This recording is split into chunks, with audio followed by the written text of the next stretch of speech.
Welcome to another episode of the Floor Academy podcast. I'm your host, Kyle Hadeen, owner of Illustrious Hardwoods in Mesa, Arizona, where it is nice and sunny. Yeah, I have a hoodie on, but my window's closed, but it was open. We got beautiful weather here right now. You should come live in the Southwest, man. No snow, no nothing.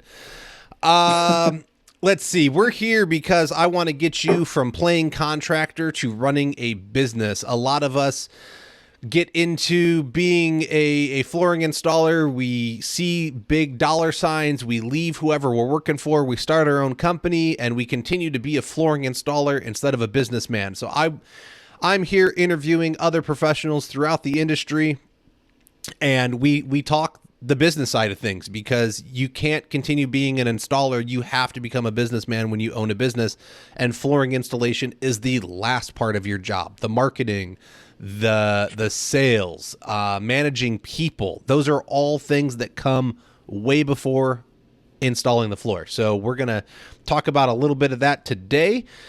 I've got Jake Mitchell with me, and so we're going to let him introduce himself. And so, Jake, why don't you let us know who you are, what you do, why you do it, all that fun stuff, little background on you. So I'm Jake Mitchell. Our company is Ridgefield Industries in Crystal Lake, Illinois. My dad started the company as he was a floor guy and just a hardwood floor installer. And then at our current state, we are a family business. 5 of my 6 family members work here, and we install hardwood, we manufacture hardwood, we distribute hardwood, and we make hardwood floor heat registers. So it went from a one-man, out of the garage to we've got 42 employees. Half of them are production employees. We've got some install crews, multiple vehicles, delivery. We got our hands in all kind of facets of this industry, I guess I would say. Well, you're not just a little deal anymore. It's not like 1 or 2 people crew. You get, like you said, 42 people. That's a good amount of people. Yeah. And, from what I know about FMLA and, other government standards, we're going to keep it under 50. And if we have to go over 50, then we're splitting into 2 companies, because, 50 is the magic mark where stuff gets crazy at that point. That it can. You got to start providing mandatory benefits, but I don't know. I look at it as we were talking just beforehand here, right? And so we were talking about how you got to have minimums and things like that. And I'd rather charge more, offer better benefits, and be able to present that to my clients as, look, I'm doing things other parts of the industry don't do. So I don't know. Right. Going over 50 might not be the worst thing you ever did. No, I mean, we have benefits, and I think we pay a pretty good wage and whatnot, but it just the reporting and just some of the other stuff. It's got it. I'll split it if I have to. Fair enough. So,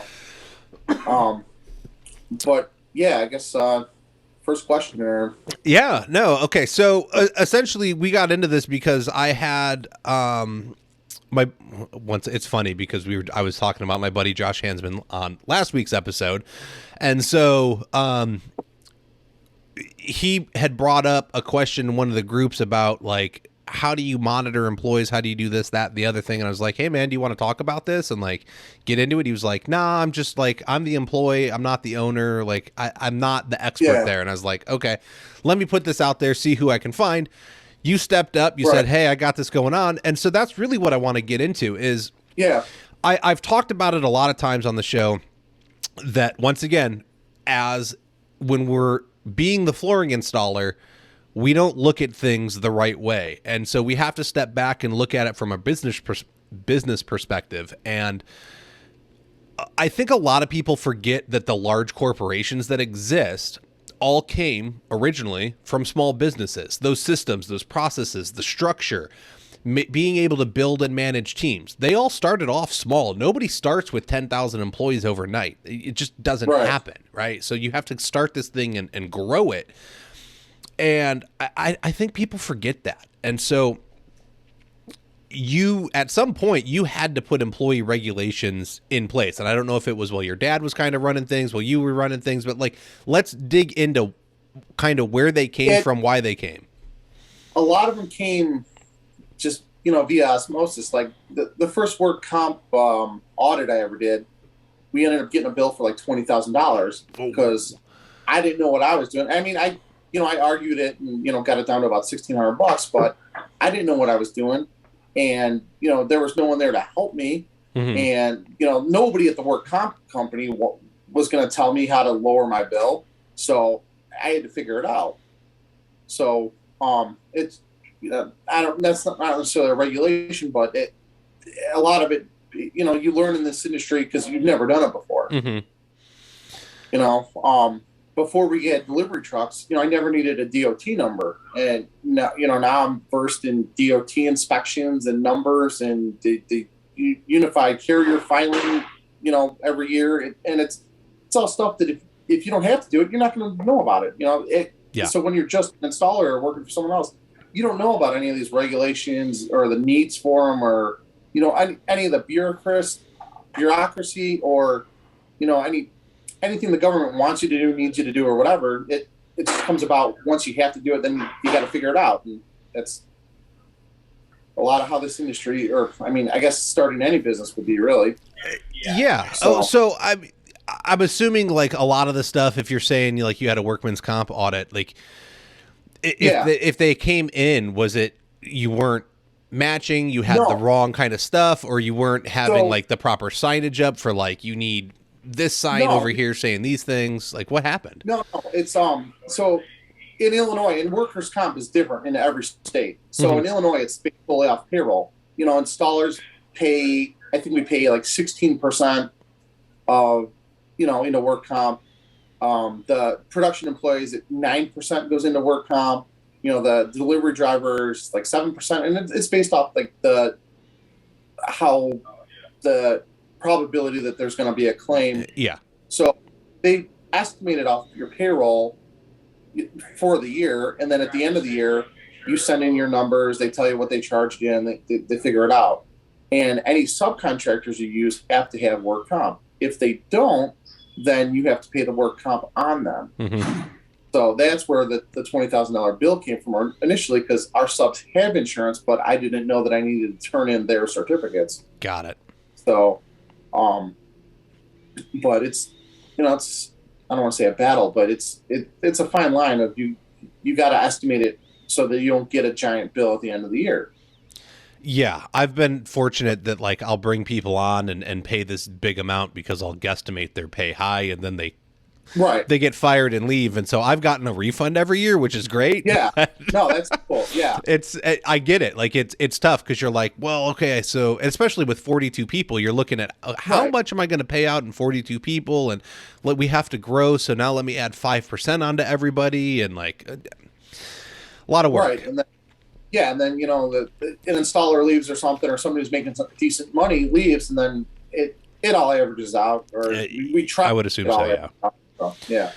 So I know when we previously talked, you started working with a payroll company, and that's where like you got initially like an employee handbook, and a lot of these came into place. And so was there prior to that? Did the company have anything going on? Yeah, we had a handbook, but my dad being the owner and CEO and just a floor guy, so not a business guy at all. Mm-hmm. At one point he hires a secretary, and she's basically wearing a bikini at work. So then he made a policy that, hey, you have to wear jeans and a nice shirt, or you can't, you got to wear your hair up in the back, or the production people. Mm-hmm. So it was a very loose. We kind of just made a policy as we needed it. Okay. When cell phones came about, some people had company paid cell phones, and other people, we just would call them and we would pay them $10 a month for the use of their cell phone. So that became a policy at that point.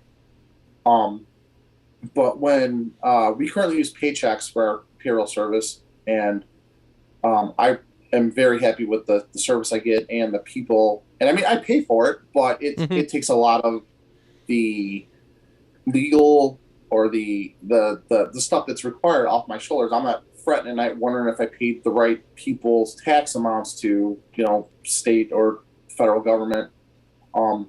So they offered a service where it wasn't cheap. It was, I don't know, $300 extra a month or something like that. and I would get a dedicated HR professional, and I could pretty much ask them any question I want, and they would help me make a handbook. So they looked at my Okay. handbook and they're like, "Hey, half of this is illegal, the other half of it doesn't make sense." And we're floor guys, right? We Yeah. don't know the legal aspects of it at all. So they and they're my paychecks reps exact their exact recommendation are, turn this service on for 3-4 months, get your handbook in order, and then, cancel out of it. So, for 1,200-1,500 bucks, I've got a rock solid handbook that, will hold up in court if Hmm. needed, or, it isn't discriminatory at all, or, is what legally I need. And, I guess ethically we should have. So, So what kind of stuff is going into that, right? Because the initial conversation that started this all with Josh was, how do you control guys going to like the gas station every morning, right? So if a lot of companies will start you once you leave the shop if you have to report to the shop right. first. And so Yeah. certain guys will drive, they'll get their stuff on the way into work and then they'll go. Right. Like I would be that kind of employee. Like I'm going to do my personal stuff on my personal time and business stuff on business time. But Yeah. there are guys that, well, okay, now I got to go take a dump for 20 minutes and then I'm going to stop Right. and get gas and I got to load up on drinks and get a lunch. And like now they're 30, 40 minutes into their day by the time they Right. get to the job site. So what kind of Yeah. stuff is in the So, book, right, that like gets into even starting to talk about that? yeah. So our installers, anyone who's got a company van, we've got GPS on it, which is and I'll tell you the reason that all came about too.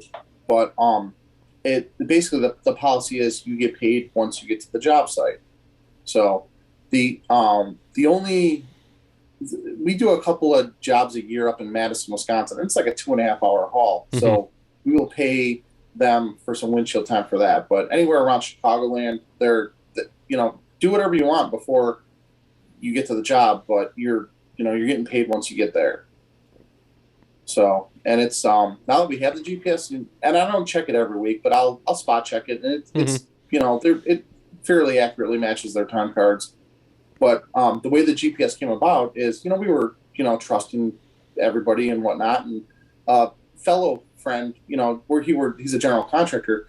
He calls me one day and he's like, "Hey, he's like, your guy's fishing over at, this lake." I'm like, "What do you mean? My guy's not fishing at this lake. He's installing a floor." He's like, "No, he's fishing."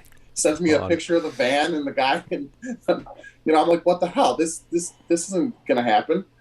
So I call the kid in. He's a great employee and does a great job. But I'm like, "Hey, what are you doing?" He's like, "I've always wanted to fish this lake, so I figured I would just start fishing it." I'm like, "Hey, that's cool, but it's during work hours. It's when I'm paying you, and now you're in a van that's got our company name on it, so other people see what's going on, and that's how I found out about it, is because somebody called me and told me you were fishing." Mm-hmm. So he'll still fish on occasion, but he'll call me and ask me if he can go check it, hit a hotspot or something. So, Yeah. and I'm, you got to be reasonable, and you got to be, friendly and give a little bit, and your employees will take care of you. I feel like. No, I agree. And I think look, if I could find a way to make the installation side work on flex time, where like if you wanted to show up for 4 hours in the morning, go leave for 3 hours, come back for 4 more hours, like maybe on new construction you could get into stuff like that. But I do residential remodel only. Right. That's not going to fly with a homeowner. They're going to get really pissed off. But in a conversation I had previously with my buddy Trask Bergerson and his son Rogue, they've got a guy that loves to surf. They're over on the coast in Oregon. And so he'll like show up, work a couple hours, leave, go surfing, come back and finish up the day. And they're totally cool with it because he works in the shop. And so what he does, like as long as he gets his work done every day, it doesn't really matter. But it's this upcoming generation, they don't necessarily want a straight 9 to 5 or a 7 to 3 or whatever it is you're doing. And so if you find a way to give them that leeway, man, I would totally advertise that as a perk at your company. Like, you can come Yeah, and do this and then go off and kind of do something, come back a couple hours later, finish up. So yeah, it's cool that you didn't like outright fire him. I think that's like right, you yeah, addressed it and you looked at it and you were like, all right, hey, that's not cool. But you're like, okay, just stop. And now he calls you yeah, and he's like, all right, man, right, look, can I just a couple hours and then I'll go back. yeah, So, right, yeah. And we used to have a delivery guy years ago. It was one of our first delivery guys actually, and he was huge into motorcycles and choppers and stuff like that. mhm. So he would do the delivery. You know, if we figured it would take an hour and a half to do this delivery, he'd figure out a way to get it done in like 45 minutes, and then go up to the bike shop and talk shop or Mhm. he'd take the allotted time we gave him for that delivery and just pound the delivery out, and then just go buy motorcycle parts or something. It was Yeah. great because I'm still paying him what I think I should pay him, and he was totally fine with it, and the job got done. Yeah. You're paying him what he sees as a fair wage and agreed Yeah, to, and he found a way to do it more productively. And I, yeah, I'm all for it, man. I love finding like weird little benefits that right, are outside the box. yeah, Excuse me. So I love it. Like, you don't get paid until you get to the job. You got GPS trackers so you can keep track of them. You have obviously like a time logging system, and yeah, you're keeping track of people that way, so you can kind of that way you can yeah. track jobs. I know a And lot with of go ahead. I would say with paychecks, they've got this. It's like a geo fencing. They can clock in from their phone, Hmm. and it tells me where they're clocking in from. So, I can see if you're clocking in at the gas station. Hmm. So, and it, as long as I got a cell signal, and 95% of where we're working, they have signal. So it's not an issue at all, and it's just held them more accountable. It held everyone more accountable. Well, and I think that's what this comes down to, is it's not putting rules in place isn't about locking your business down. It's about accountability, because I'm hiring you to do a task, and I need you to do that task in the way I've designed Yeah, this system. So these aren't a bad thing, folks. Like, this is going to help you manage and the it makes team more it, efficiently. yeah, makes you more effective. Nothing's worse than getting a call from the homeowner, and they're like, "Hey, it's 9 o'clock. Your guy was going to be here an hour ago. Where is he?" And then you're like, "I don't know. I got to figure all that out." Hmm. So I know some of the other stuff that's probably in there is, you got to have the pay sign, and you got to have like how to file a complaint sign, and there's like all these little signs that you're supposed to have posted Right, up, and most of us don't, because we don't have like especially as small guys, right? Like, I have a trailer we work out of, so technically I right. should put the posters in the trailer, because that's Yeah, the yeah, that's the yeah. shop. Your back door. Your back door of the trailer is your your But employee board. so what kind of stuff do you have? Like, what are those things that you Oh, have to have up and advertised and say like, hey, look, here's all the information and where you get it? And yeah. So we're lucky enough to have a break room, although it's used sparingly, these days with COVID. But um, we have the federal labor law posters, the state posters. Um, I think there's a sexual harassment poster, and we've got them in English and Spanish. We've got Spanish speaking employees as well, and they get updated every year. And I Mhm. mean, if you're using a paycheck company, they will probably supply those to you for free. Okay, yeah, I So, know. and then, I randomly get phone calls and they're like, hey, you want to buy these signs? And I'm like, no, yeah, I'm good, man. I'm good. right, yeah, I mean, you can sign up for a service, and that they'll, $20 a poster or whatever, but you don't have to. You can download them for free. Hmm. You know, put them up for free, or your paycheck company would probably provide them for you.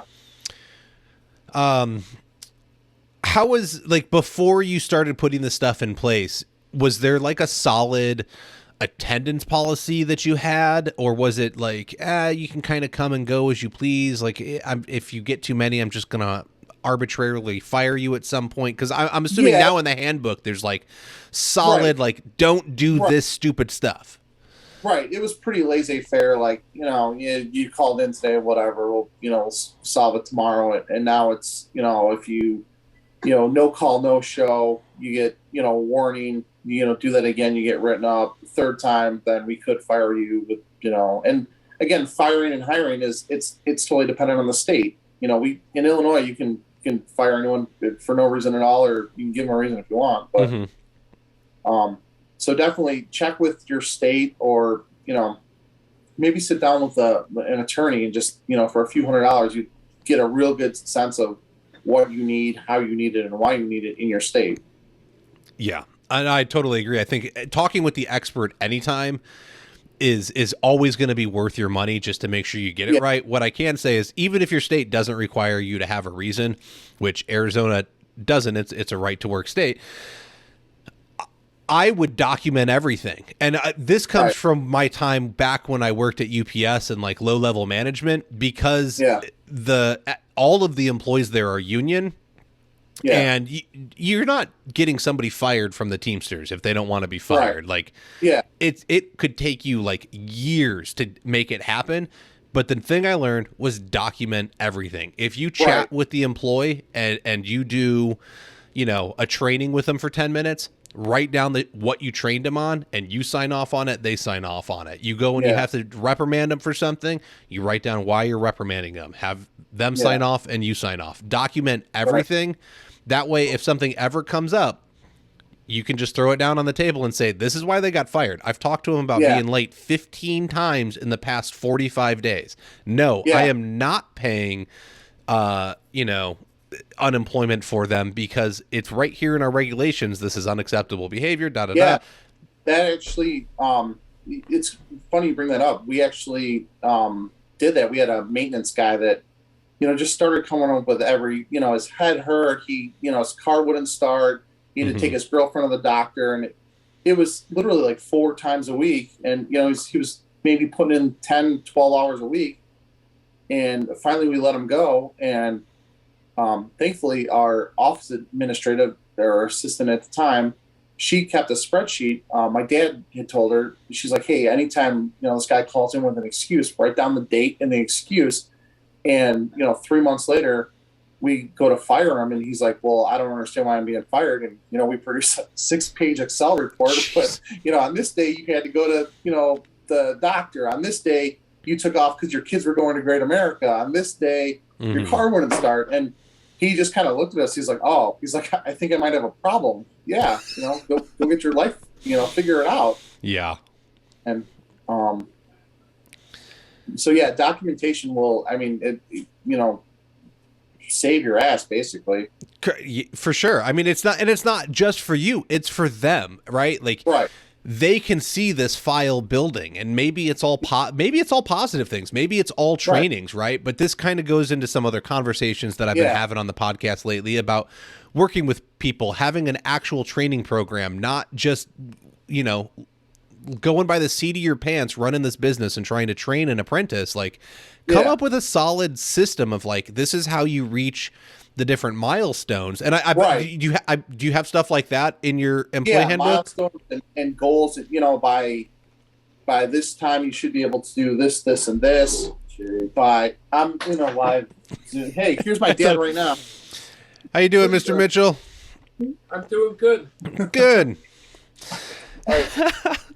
So I'm interviewing him about your business and how it's grown and why you have employee regulations. Why do we have regulations? Because like Afghanistan.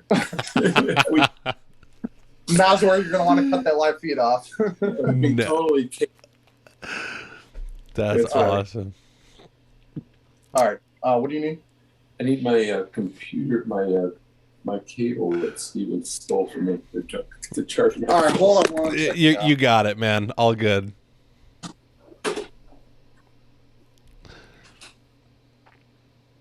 There you go. All right. No, dude, that's all good, my friend. Yeah, and family business. There's been plenty of meetings at mom and dad, or plenty of dinners at mom and dad's where we get 3 bites into a steak or something, and we just drop the forks and, hey, we'll try this again next Sunday, and hopefully we're not trying to strangle each other at that point. Yeah. But so, you have like actual training system set up, and this is how you're going to reach a goal and get a pay raise and things like that? Yeah. Okay. I mean, we've got multiple ones because the guys that are, producing the heat vents and working in the factory are, training on totally different equipment than the people installing in the field, Mm-hmm. or even our salespeople. Yeah. So, And I mean, how long has that stuff been around? And so I'm assuming like you came up with dad trained you, right? And so yeah, that's probably very old school. You may have had a couple of like scrapers thrown at you throughout your years and been Yeah. cursed at and told like, go Right. leave Oh. me alone. Oh my But- God! Don't even guy because it doesn't matter how you hold the club, how you hit it, where you drive the cart. It's just not what he's doing. So not. So how has having like look, I can talk with this young person coming in or this guy coming in, maybe a gal, I hope so. Yeah. And say, look, you're here. Within a month, I want you here, and here's how we're going to get you here. Like the difference between how you learned and how the people you have now learn. What has that done for the business? Made us more efficient. The installers know where they are, where they need to be, what they got to do to achieve those goals. Whereas before it was like, hey, just here's your job, here's your work ticket, go to work and try again tomorrow, basically. Mm-hmm. I mean, you're more organized now. There's a clear set of details that's making the day happen. Everyone has a role and they know what to how to fill it. Yeah, they basically, to quote The Rock from WWF, they know their role. So, okay. But yeah, they know what their goal is or where they should be, 6 months from now, a year from now. And it makes them more accountable too. It makes us more accountable. They know when they can get a raise, why they can get a raise, whatnot. Mm-hmm. I guess. Well, there's no questions, right? Like a lot of times I think people go asking for a raise and they think they're bringing a lot to the table.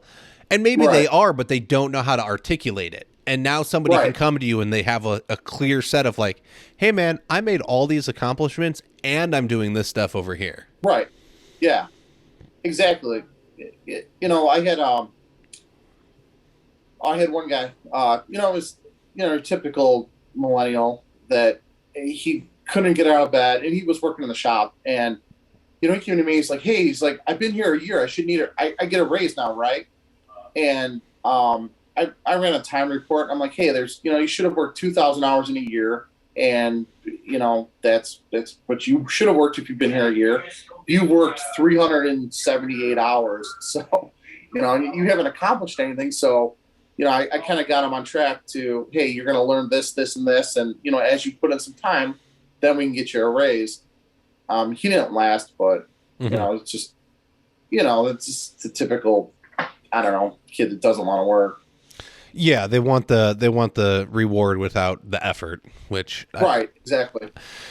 I get. There's lots of them, but I think the fact that you were able to show them that, it makes it puts you in such a much better position because once again you have the documentation to be able to say, look, you haven't done what we discussed you doing or whatever you discussed with your manager on how you can advance in this company, and you're not doing it. Right. And then we had another, he was an apprentice and he comes to me and, this is, several years ago. And, he comes to me and he's like, well, I've been here for, 6 months now. I want the national average of $14 an hour. And I said, well, I can, I said, at the time this other kid, Chris, I'm like, Chris makes, $14.50 an hour and he can, run the big machine. He can install. He can run the edger. He can do all this. I'm like, what have you learned? And he's like, I don't know how to do any of that. And I said, okay, let's change that as well. But, he was another kid that, and I often said that if we sold wakeboard boats, it would be the perfect job for this kid. Just wanted to be on a boat, wanted to surf, wanted to just, live that lifestyle. And lo and behold, he actually moved to Arizona, moves back here, and he works for a boat dealership now, doing demos for wakeboard boats. So there you I go. kind of needed to do, before he did, and he's very successful at it. And, there's some people that can be floor installers, and there's some people that can't. Mm-hmm. Well, and I think that's it's something that when I have an employee, I try and implement in my company. I've talked about on the show before, and I think the interview I did like 2 weeks ago with Dan Welch, it was really big on investing back into your employees, right? Making them better than you got to leave them better than you found them. And so I think as part of an employee handbook, there needs to be a part in there that talks about your manager, which for my small company would be me, and yours, maybe you have managers for the floor people and then like the lead installers in charge of the apprentices, but like they need to be working with the people under them to say, hey, I'm interested in you. I want to know you. Let's work on not only goals for you at this company, but in your life, right? Like, so even if you identify that this kid should have been selling wakeboards and working with boats and stuff, maybe he leaves in a couple of years, but that doesn't mean he can't succeed in your system up until that point, and that you can't be helping him get to where he needs to be. Yeah. It's a big deal if they leave, right? At some point, that's just part of running a business. Somebody's going to leave eventually. Like, you can't help it. So that was one of my dad's biggest fears, is that anyone we train is going to go out on their own. And I'm kind of like, that's the biggest compliment ever, is that you've showed them enough that they can go do it for themselves. And I mean, it is true. The three, when I was, I don't know, 5, 6 years old, he got, 3 kids out of high school at the time. And, those were our 3 installers. And now all 3 of those people have successful businesses on their own. Mm-hmm. And I mean, they're kind of our competition, but at the same time, not our competition, because there's plenty of work out there. And, we like to do high-end stuff. So, but yeah, I think that's a huge compliment. If you can train someone enough to where they can be successful on their own. Yeah. Why wouldn't you want to raise the bar, right? Like, if you're going to train, there's the old adage of, what if we train them and they leave, or what if we don't train them and they stay? Well, I'd rather train them and let them go out, and I want to teach them the business side too, because I don't want them going out and being cutthroat and living paycheck to paycheck. Right. Let's raise the bar in our area. Yeah. And so we can all money. Correct. Exactly. If you put somebody out that's doing as good a work or better than you, then you're improving the industry. Why would you not want that person out there? Maybe it'll drive out one of the lowball people. Like, it's crazy. I got to interrupt us for 1 second. All right. Yeah. Well, sure. Make plans now to be at the Ultimate Flooring, Stone, and Tile event in Las Vegas, February 1st through 3rd. Register for the International Surface Event at intlsurfaceevent.com using promo code EXH2 for a free exhibits or virtual pass courtesy of the Floor Academy podcast. Whether traveling to Las Vegas for the in-person networking and product sourcing or connecting virtually at the hybrid event, the industry will discover highly anticipated exhibiting brands, new education, new show features, and much more. So I'm all super excited about that, everyone. Surfaces has come on as a sponsor. I'm going to put that code in the show notes. It'll be on the YouTube video. I'll put it up in the Facebook group. EXH2. Get yourself a free pass to the convention for the showroom floor, or you can get a virtual pass and do the online virtual thing if you can't actually make it to the show. All right. Have you been to Surfaces, Kyle? I have been. This will be in January. It'll be my 3rd year. So I went. What did I do? I did 2019. I went and it was awesome. I went last year and I actually gave 2 talks on the main stage of the showroom floor. It was very small. It was very intimate because of COVID. Like nobody was there. It was super tiny compared to what I saw in 2019. Yeah.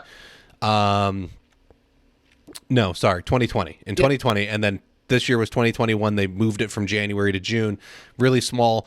And now coming back for 2022, which is the show I'm promoting, is it's huge. Like, looking at who's on the showroom floor already, it's way bigger than it obviously was last year. It's going to be bigger than it was in 2020. I'm getting info that there's vendors that haven't had a booth in years signing back up. It's come on out, guys.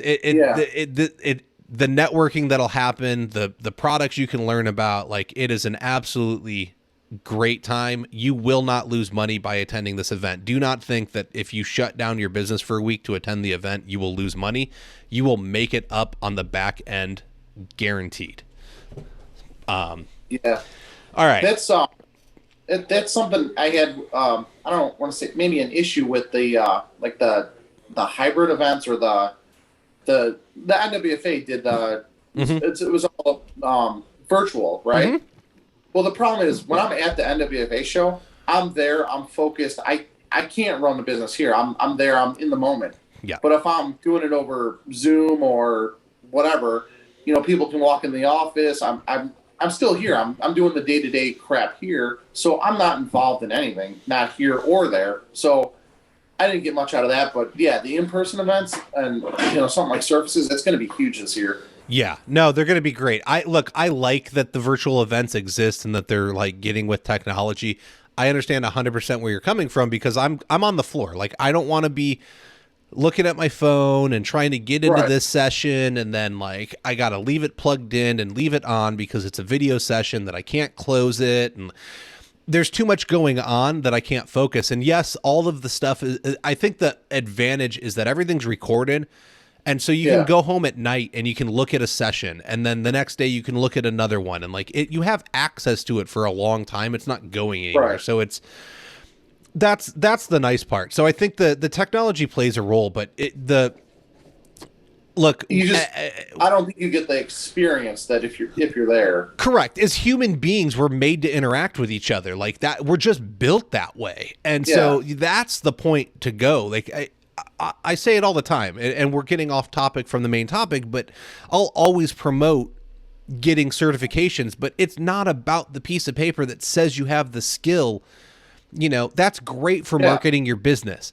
The people you meet when you go to a certification, that's the reason to go. They will become your friends for the rest of your life. The knowledge that you can get, and I'll never knock somebody for taking a training locally. If you're going to host one in your area or you find one in your area to do it.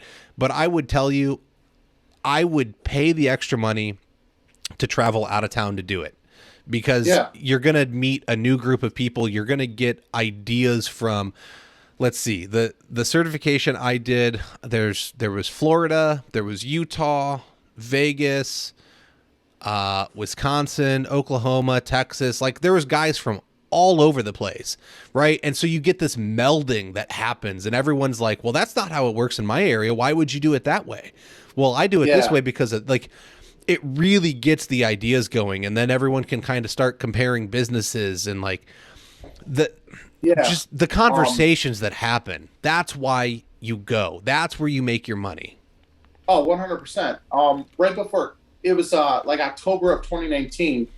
And Jerry Levinson from the flooring dealer, he was having a mastermind class, and I was like, whatever, maybe I'll, it was in Ohio, but it was at America's Floor Source. We were going to tour their warehouse, and, they were going to present on RLM, and we didn't have a CRM at the time, and I was like, oh, whatever, I'll burn a few days, and, maybe this will be a vacation, maybe I'll learn something, maybe whatever. And I am so thankful I went there because, we got RLM hooked up right before COVID. So we were able to, track every lead, and, just meeting Jason, Jerry, Josh Crossman was out there from PTL. Yelp.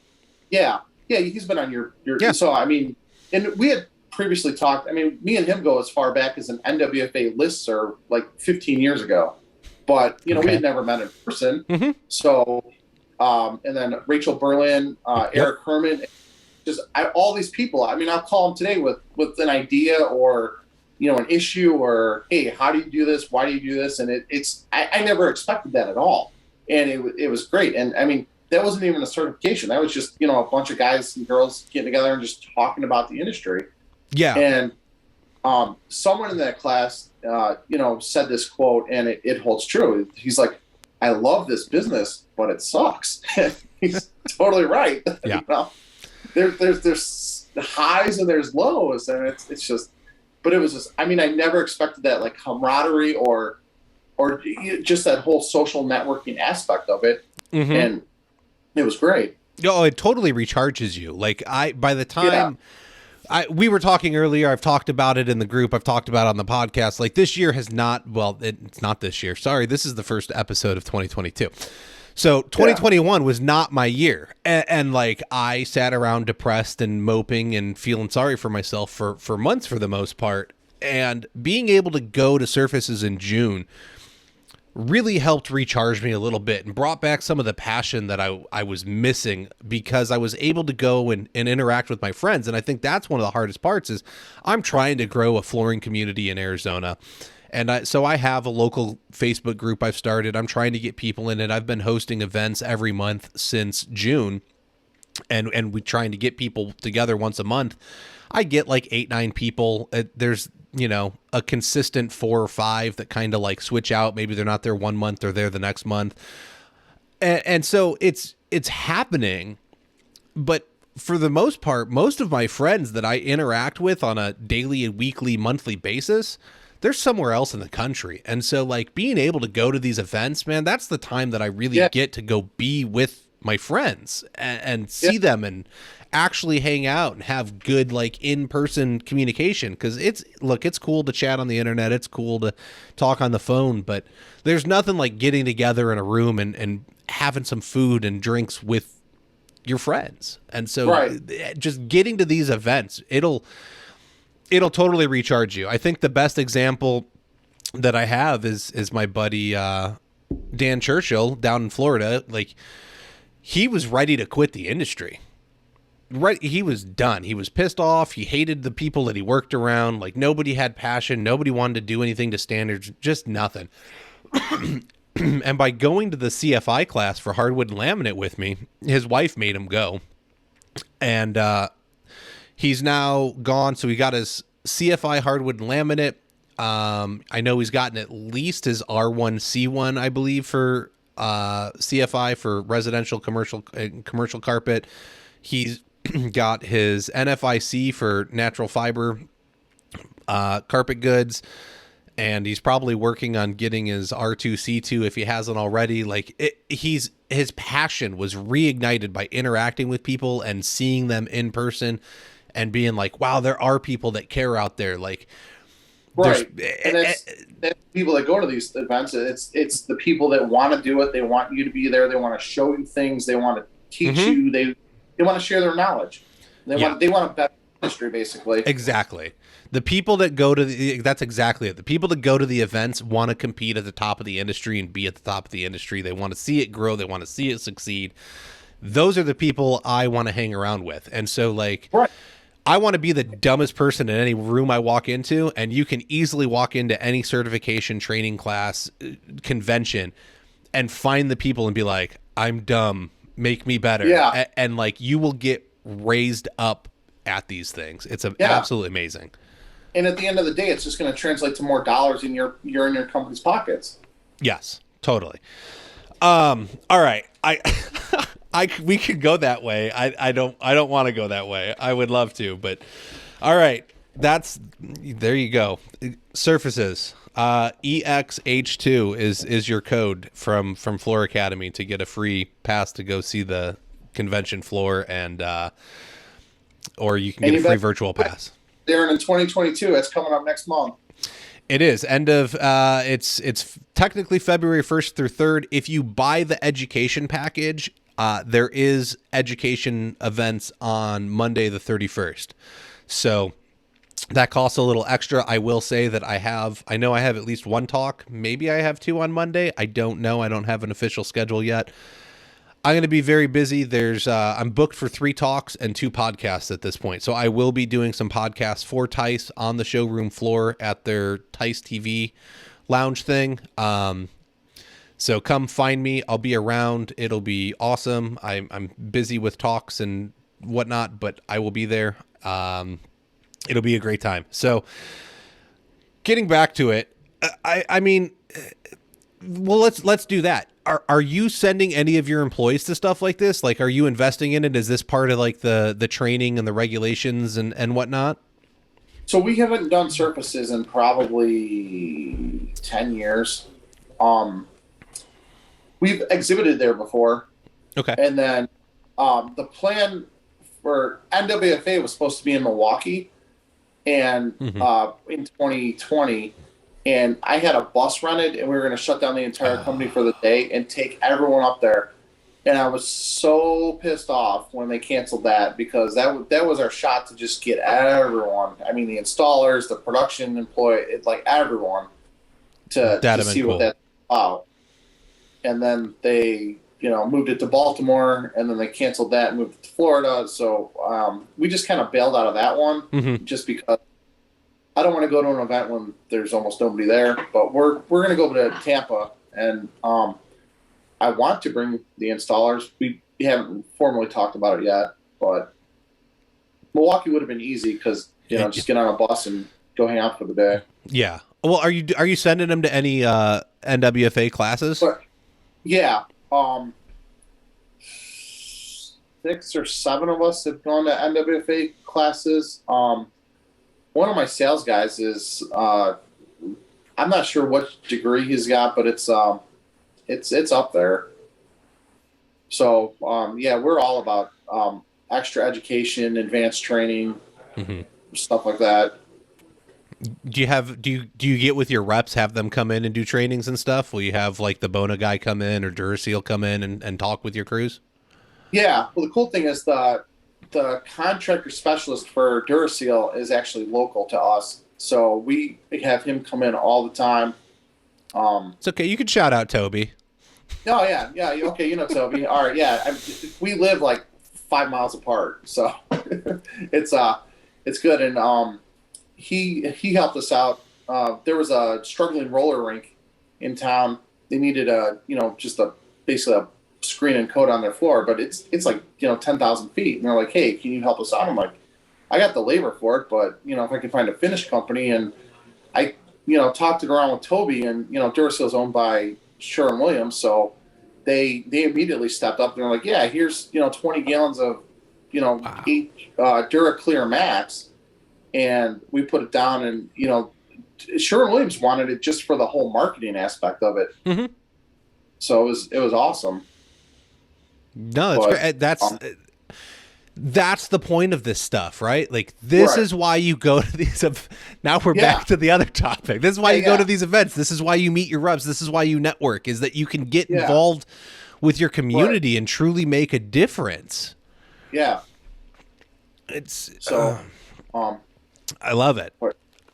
Yeah. Other reps, the Loba rep, Bill, I don't even know Bill's last name because I have him in my phone as Loba Bill, but he comes out and shows us new products, and he's willing to help work on jobs. And even we redistribute Loba, so some of our people we sell to, they've asked him to come on. We've all met on jobs, and he's he'll roll an entire job with them for the day, and help them out. And now these people are using those products and whatnot.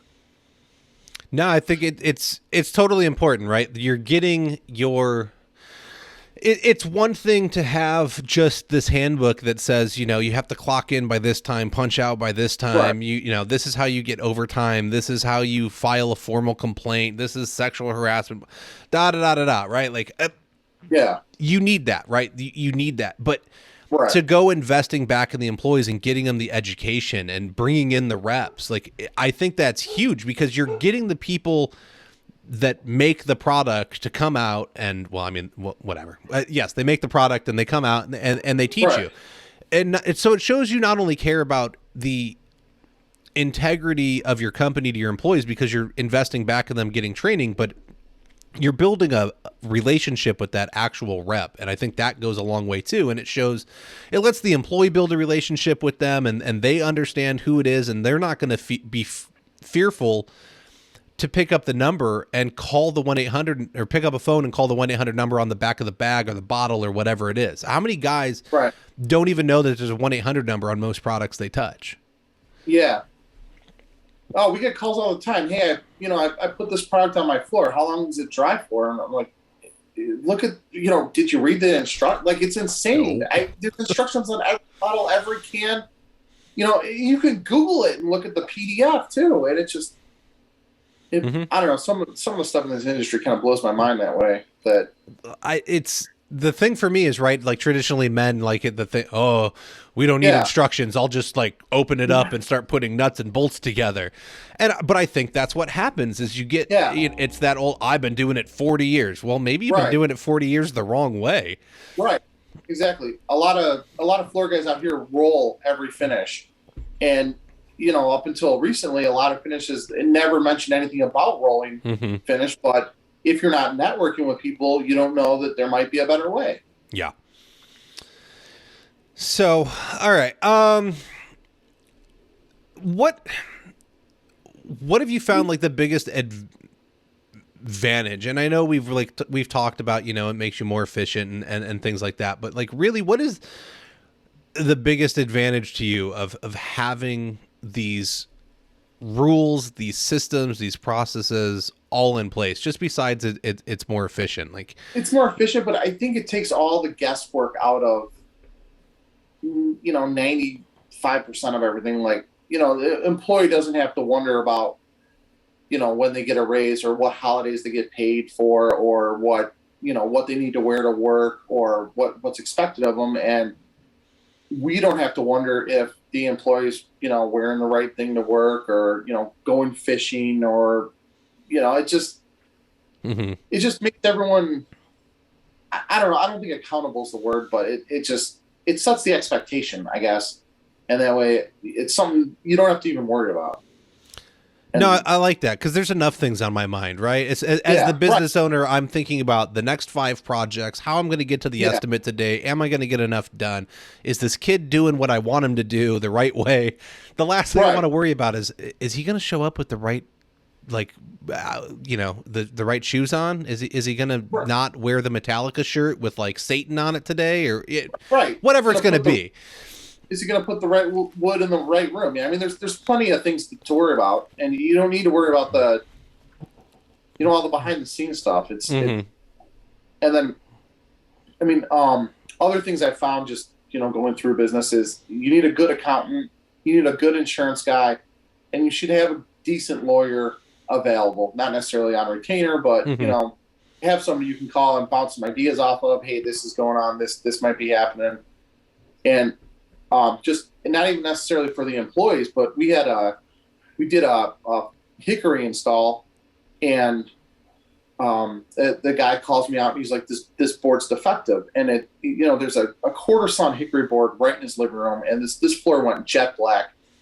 And to me, I mean, this is the most beautiful board in the entire floor, and he's like, this board's defective. And I was like, well, I guess we can cut it out. And we talked about it and we showed him some different boards, and he's like, no, I'm fine with it, I'm fine with it. And then his wife was a nurse, and she'd get home at night and kind of talk him back onto the ledge. So I'd go there in the morning, talk him back off the ledge, and finally got down to it where the wife gets in my face, and I'm thinking, maybe we screwed this one up.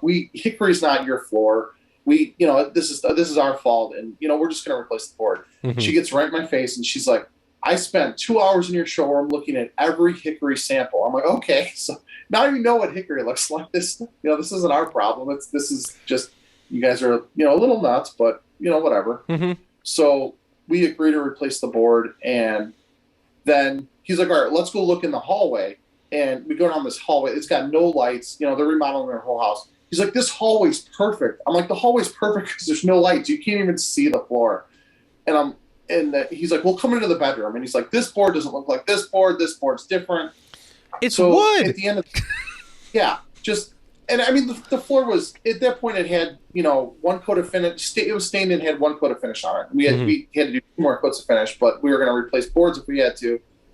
And him and his wife they're starting to argue with each other at that point. Then they're arguing with me, and at that point, and we've never done this before. And I just looked at him like, hey, how about, what if we just walk away, and you don't owe us any more money, and we're done here, and you can be done with us. You can find someone else to finish the floor. And at first they're like, wait, we have to pay our bill? I'm like, no. I'm like, we don't owe, you don't owe us anything, but we don't owe you anything. And he's like, I think that'll work. And so later on, he came up with some sort of thing where he if and like at that point, it was kind of like a handshake agreement at that point, and everything was all good, and we were fine. And then like a week later, he calls me, and it was kind of like extortion. He's like, if you don't get in here and finish this and take care of all these boards, we're gonna blast you on Facebook and social media and or Google and Yelp and we're gonna tell all our friends. We're gonna put up yard signs. And I was like, nobody needs this crap. And don't you have a job? Like, how do you have time for that? Yeah. So I called my lawyer and I'm like, hey, this is what's going on. And she's like, I'm gonna draft up a hold harmless agreement. You guys are gonna agree to go replace 3 boards, stain them, and then they don't owe you money. And we, at that point. So I call him back. I'm like, hey, let's come to this agreement. And I send him over the paperwork and he's like, this is great. I'm like, you're right. This is great. And at that point, we had a hold harmless agreement in place that, you're not going to review me at all. I'm going to replace the boards and then we're going about our day. Yeah. And so that's why you need a good lawyer that can help you out. And you don't know when these situations are going to arise. Correct. And I mean, look, you probably spent a couple $100 on the lawyer. You probably spent a couple $100 getting the boards replaced and staining them and, spot finish. I'm assuming you probably spot finished the floor at that point. Yeah. I mean, to this day, we the guy owed us a few $1,000s, for the final payment, and we took that off the books. And I'll bet to this day, the guy's happy as hell that he, screwed us out of $3,000 or whatever, and still has one coat of finish on his floor. And yet you spent maybe $1,000 and you're in the clear. So no, it's sometimes you got to lose money to make money sometimes. Right. Sometimes you have to, because before Facebook, Google, Yelp, whatever. Yeah, the guy's going to tell 3 of his neighbors. Who gives a shit? Now it's on the internet. It's there forever. I mean, we got a review that, some guy, I think it's on Yelp. He said that we employ kids and we have the kids, running around. And I kind of wish that was the case because I could pay them less. But, like, how do you even come up with this stuff? Yeah. But it's crazy. I mean, I like that the reviews can be seen. I don't like that they can be seen. There's good and bad to it. But I think, it does go back to having these regulations and systems in place, because it lets you had a way to deal with that situation, because you have things in place to say, look, this is how we're going to deal with it. And that's exactly why you need to know how to deal with it, is you're going to run into trouble, and you have to say, okay, X, Y, and Z happen, and I can walk away. Everybody's happy. And even if they leave a bad review, look, it's actually, I only have 5-star reviews everywhere. No one's left a 4 or 3 or a 1-star review yet. Right. And I think it can almost be detrimental to your company because you're too perfect. Yeah. And so having that stuff in there and being able to address it and be like, no, look, hey, we talked and we came to this agreement. Like, you can almost answer, if you answer it truthfully and nicely, you don't want to engage them in like, make the conversation continue to happen, but you want to address the concerns that are put in the review. And most of the time people will be like, oh, that person's just crazy. Yeah. I mean, you can pick out the crazy reviews. Just go look up the reviews for, Spirit Airlines has great Yelp reviews, right? But I mean, you read some good stuff there. But yeah, I mean, you can pick out the crazy people on Google, Yelp, there's crazy people everywhere. And the other thing we've learned, it doesn't have anything to do with regulations, but when a job goes sideways or sort of sideways, or, we put the color down, the customer didn't like it. I'm literally standing in her house and she's like crying on my shoulder. And I'm like, hey, we're going to take care of this. We're going to resand the floor. It's going to take a little bit longer, but we're going to get you the color you want. And I've gotten more reviews from that, or not reviews. I've gotten more referrals from that lady than jobs that we get in, we bang it out, it's totally fine, and we're in and out and gone. You never hear nothing. But this lady is out there. She's talking out to all her church friends. She's at the grocery store telling people. And it's crazy that her job went totally nuts. Those are the best people, though, because you had a problem and you met them as a person instead of making money, and you fixed the problem, Right. and they respect that. Yeah. I love being able to go into somebody else's failure and fix it, because that client will tell the entire world about you. Yeah. Yeah. 100%. I love those people. So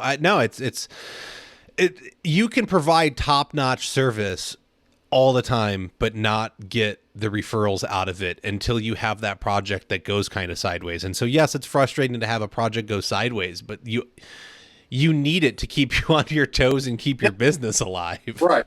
Yeah. Yeah.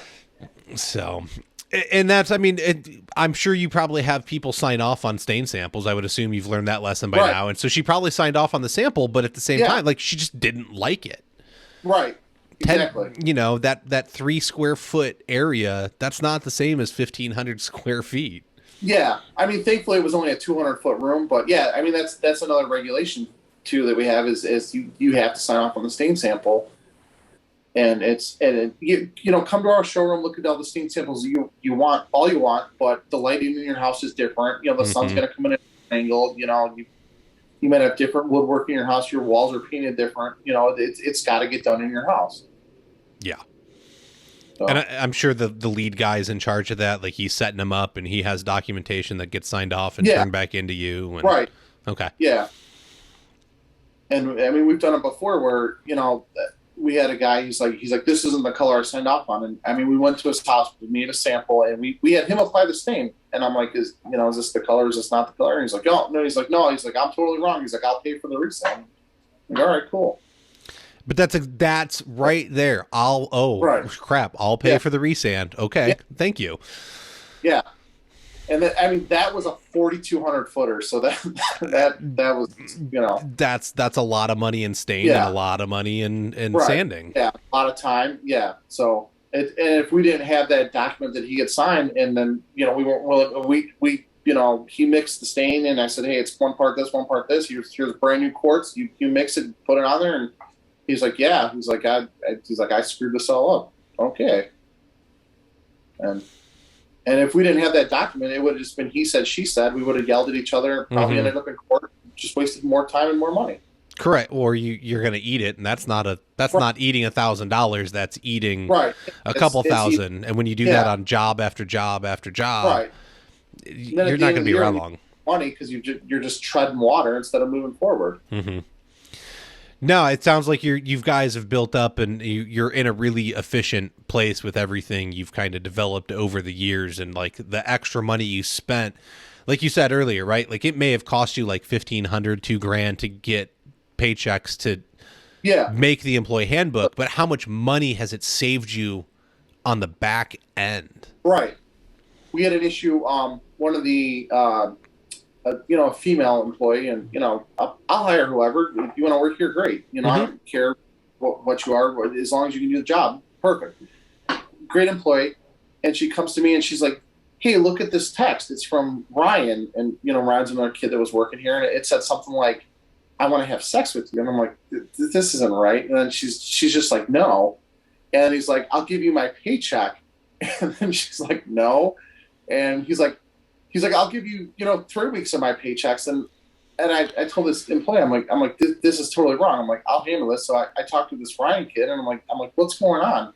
He's like, I want to have sex with Angie. I'm like, yeah, that's not happening here. That's not how we're doing it. That's not, I'm like, and that's also against our, that's a violation of our handbook. And, unfortunately, we have to let you go.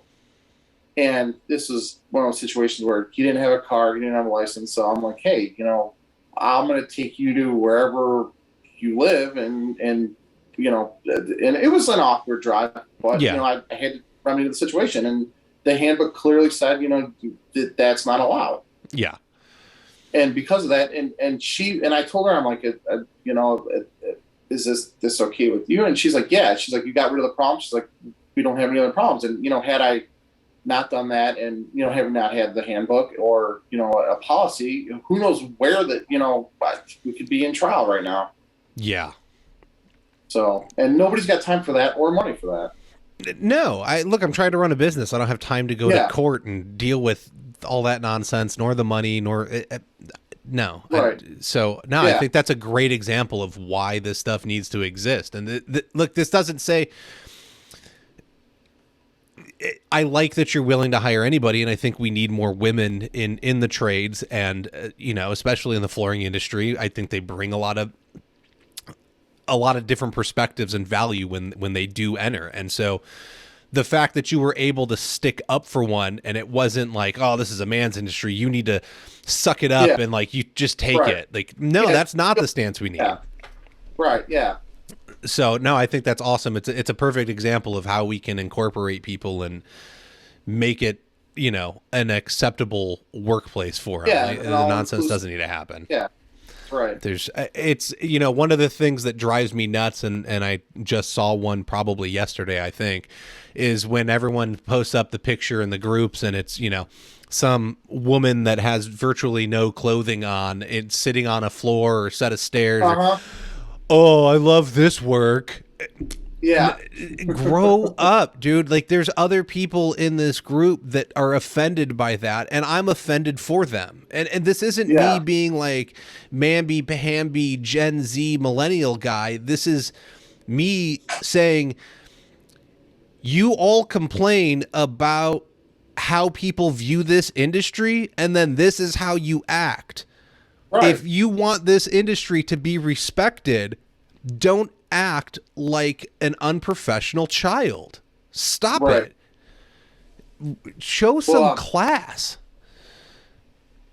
Sort of on that topic, a couple of years ago, one of the cable companies up here, it might have even been Comcast, they came out with a commercial where it was a hardwood floor installer in a home, like stealing silverware, valuables out of the. It was a huge uproar up here. 'Cause, why did you choose the hardwood floor guy? Why couldn't that be an electrician? Yeah. Oh man. So It's hard to be a business owner, right? And like a big corporation like that, like they're trying to have fun. I get it. yeah, But yeah, at the end of the day, like, you insulted somebody. You couldn't have just, I don't know, man. It's tough. But look, when it comes to like respecting people, stop it. There's women in our Right. industry. They're not meat. They're there. And honestly, a lot of them are probably better than you. Okay. They have better attention to detail, even though men have classically done the trades. Generally speaking, they got better attention to detail. They can handle tasks better. They make the females in the house feel more comfortable, and they Right. can generally sell better. Stop it. Go learn something. Open up your brain. Talk to them like they're a person. And all right, I'll get off my soapbox because it's actually it's bothering me a lot. But I'm talking with my friend Michelle Winters a lot about her group, Women of the Flooring Business, and where she wants to take that and stuff. And this is something that means a lot to me, and it needs to change, because if this industry truly has a problem with finding help, and we do have an installer shortage, I don't care who comes into this industry as long as they're passionate about it. Yeah. What do you care at this point? If we need people, let's get people. Any people. Yeah, people that are capable and willing to do it. It doesn't matter, male or female. I mean, correct. Honestly, they're up to kids. They're closer to the floor. Pay them less, but government has their own idea of that. For sure. But let's see. Is there something I should have asked you that I didn't ask you? no, I think we've pretty much. But yeah, I mean, as you do different, like I never needed a DOT number, or I never even knew what the United Filing Carrier Registration even was until I got the truck that was over 10,000 pounds, and we're pretty close to Wisconsin. We delivered to Wisconsin, Indiana, so now I'm going over state lines, and that's a whole new arena. And like you said, ask the experts. I had no idea what I was doing, so I've got a buddy that drives a dump truck. I called him, and he hooked me up with somebody who, and it's a pay service, but for a couple $100, they took care of all the registration. And you screw something like that up, all of a sudden you got fuel fines and all sorts of stupid shit that you don't have time to deal with. Yeah. And so ask the expert, get good advice, and pay for it, and it's cheap insurance basically. Yeah, especially generally when you're paying for a service, if something goes wrong, they have to fix it for free, or you can Right. hold them accountable when it doesn't go right. If you end up with a bunch of Yeah. fines on your taxes because the accountant screwed up, like that's why you Yeah. paid them, is you get to go and say, hey man, you screwed all this stuff up. So Yeah. totally with it. I agree, especially as you And get into new things, right? Like go find, ask the right people the right questions as opposed to like fumbling your way through it. right. So Love it. All right. If people want to reach out to you, how do they find you? Where do they reach you? RidgefieldIndustries.com, Jake at RidgefieldFlooring.com. Facebook. I don't know. Just look up Ridgefield Flooring on Facebook. I don't necessarily know what our link is. Okay. And that's about it. Awesome. I appreciate it. Yeah. I love the chat. Thank you for giving up some of your day on a Friday. Hopefully you don't have to work too hard the rest of the day. That's going to wrap us up for this week. Go ahead and check out flooracademypod.com. Go to the shop, guys. Help me out. Get a t-shirt. There's a super cool, oh, now I can't even think about it. Oh, a fanny pack. Go get the fanny pack. Look like a dork with a fanny pack. It'll be great. Get a hoodie, get a beanie. It's funny you mentioned fanny packs. I needed something to carry some water bottles. We went out to South Dakota for a family trip and then I didn't want a backpack. And I'm like, I'll get a fanny pack. And my wife's like, you're getting a fanny. I'm like, I don't care what I look like. I just need to carry extra water with me. And man, yeah, looked like a total dork, but I had 4 water bottles strapped to me, so I was all good. Well, now you need a Floor Academy one. Go down to North Carolina again. Pick up the Floor Academy fanny pack. Carry your waters around when you visit different states. You can help support the show. Patreon.com/Floor Academy. $5 a month goes a long way, guys. You set up an account. It'll automatically debit it every month. You don't think about it. I promise you, you won't even notice the money missing. If the show's half a cup of Starbucks. Yeah. Look, if the show's helped you in any way, if you give back, like it helps me continue to produce the content, and I really appreciate it more than you know. Let's see. I think that covers that end. So have you ever tried to install LVP on steps only to struggle with the solution for the stair nose? Introducing Snap Caps by SnapTech. You simply send SnapTech the exact LVP your customer selects, and they'll turn it into a perfectly matched stair nose that clicks flush into the tread plank for a simple and reliable solution. Visit www.snaptech.biz to learn more or order. See, this has totally helped me because I've got that same problem. So I'm gonna write that. I'm gonna go visit that right as soon as we log off. There we go. Let them know I sent you. Send them like a message that says that. Will do. Flooring Domain is an award-winning online flooring directory and service marketplace that helps you find more clients, grow your online presence and reputation, or your brand. Whether you are a carpet store, a flooring installer, perhaps a tile contractor, there are jobs for everyone with a daily stream of clients visiting Flooring Domain and looking for experts like you. Flooring Domain offers a free listing option that allows you to find new client leads. You can set up a free account at Flooring Domain by visiting flooringdomain.us. All right, everybody, that's going to do it. And we will catch you next time. Like I said, I will put the code for Surfaces EXH2 in the show notes so you can find it anytime. Sign up for the show. I promise you will have an amazing time. And we will catch you on the next episode.